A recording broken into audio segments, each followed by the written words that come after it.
All right, you guys, this is it. This is chapter 10. You have completed all of your masterpieces, and we're going to bind them together in a book so that you can fill them with your memories. I mean, that's the whole point, right? So this is what it will look like. It comes in your kit with this gold coiled coil piece that will bind your book. And what I did was took some of the Wanderlust paper from the paper pad, and I have already cut them down to 8 by 10 papers. That way, all I have to do, because they're not double-sided, all I have to do is fold them in half, and they're the perfect pages for my album.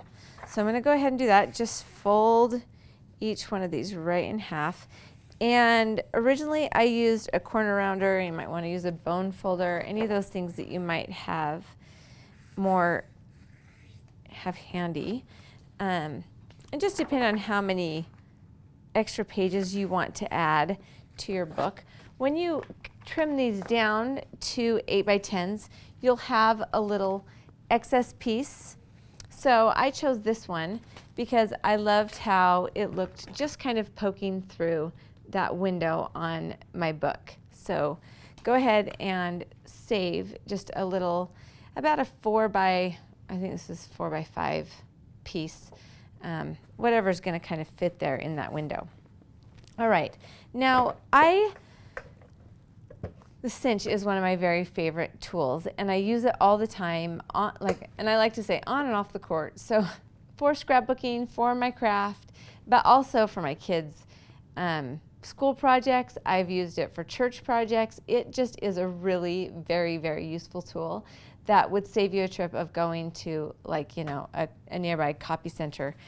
A lot of just regular neighborhood copy centers don't have these machines anymore that do a really great job on the binding, and so it's just really nice, a handy thing to have.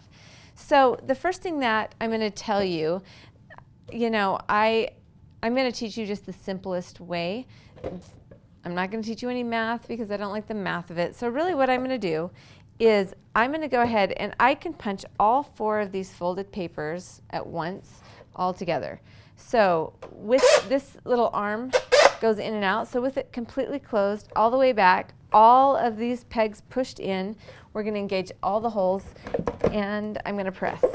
Use a little bit of muscle there. All right. So this is a square hole punch. Then what I'm going to do is open this all the way. I'm going to tuck this in and press down the keeper. That's going to make sure that I'm still in line. And then I'm just going to eyeball, and I'm going to say that at number 4, if this punched, that hole would be going off the page. So I'm pulling this out so that hole doesn't punch, and I have a nice bit of space between the top. All right, so I'm going to set those pages aside, and then I'm really only going to want to punch one board at a time with my chipboard. So I'm going to engage that hole again, and I'm going to repeat that same step for every one of my mixed media pages for the book. Press it down, open that arm, put the stopper in place, remove number 4, and I have all of those holes. So it's just going to take me a second. The short pieces, I just kind of make sure they're centered. All right. Particularly with the clear pieces, I don't like to punch several of them at a time in case they get snagged. So when you're using specialty paper, you just want to make sure that you do them one at a time. Take a little bit of extra care.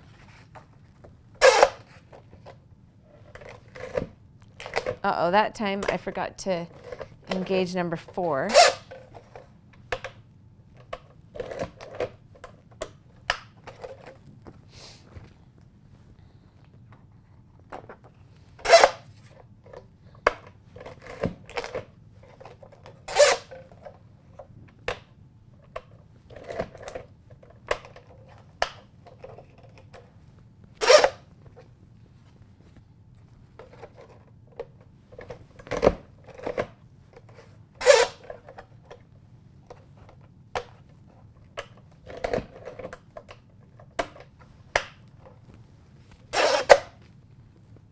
All right, now on this one, just make sure that you know front to back what side the hole should be on. This is my inside cover and this is my outside cover.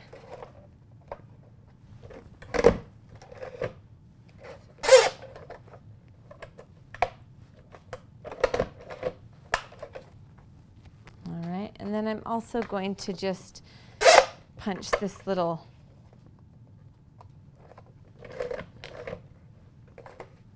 piece that's for my front. Okay, so now that all the punching is done, let's see, I'm trying to decide how the best way. Then now I can start putting the book together. So the easiest way to do this is to take your coil and stick it right here on the side of the cinch. These little tabs along the side are designed to hold the coils so that you can just stick your book right onto the coils as you're building it.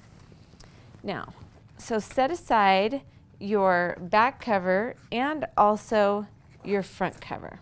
All right, we're going to set those two aside and we're going to decide what order we want the pages to go in. Usually I kind of do that before I start adding my pages on. So we're going to start from the back of the book, build to the front of the book by putting the pages onto the coils, and then we put the back and the front cover on very last. All right, so I put a page, and I think I'll then add this ledger page. We'll put a divider in there.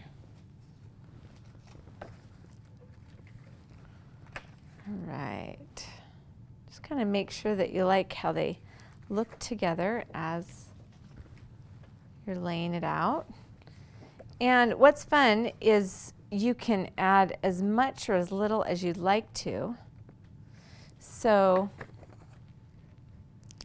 all right, now this front piece, I just want to make sure is going to line right up with this front, and it's a little close at the top, so I'm just going to pop it up one more notch. And yeah, that feels good. Okay, so I've got all of the guts inside plus the cover on top, and the last thing that I want to do is put my cover on. Here's the tricky thing. This is the thing that I always forget, and that is that you want the inside cover up, which is kind of like it doesn't make a lot of sense, but in the end, when the cover wraps around, it's bound perfectly. All right, so with the inside cover at the very top of all of your creations, you're going to go ahead and lift your coils off the cinch and kind of shake it so that it's all hanging down right in the middle of the coils. Now's the part where, pardon me, you flip it around and we're going to bind the coils. Go ahead and set this at 5/8 inch. And what you'll do is you'll stick your coils all the way in the back. The coils should be resting on the bottom of this kind of ledge, and they should be flush against the back of that cinch area. Then you're going to press down on this lever, and it's going to crimp all of the coils completely shut. Perfect. Now I'm going to notice this is leaving a little bit of space, and so I'm going to actually dial this right in between the 1/2 and the 5/8, and it's okay to go back and add a little extra crimping. That's just perfect where I want it. All right, so for this coil size, make a note that you kind of want to dial it right between the 1/2 and the 1/8 mark to get the very best coil crimping. All right, that's all it takes. You flip the back cover around and look at how fantastic this looks. All of your pages line up. You can go in, and now, even though you have done most of the hard part of this book, you can obviously still go in and add touches of stamping here and there. One thing that I did, you can see that I added the word #enjoy right there through that window With some glitter stickers, I added a little bit of stamping. And so you can do that either before you bind them all together or afterwards. Well, I hope that you absolutely love your creation. I think that it turned out so beautiful. I really do love it. So thank you so much for joining me. I hope that you learned a lot. You can find all the products that I use to make this beautiful project and more at Scrapbook.com.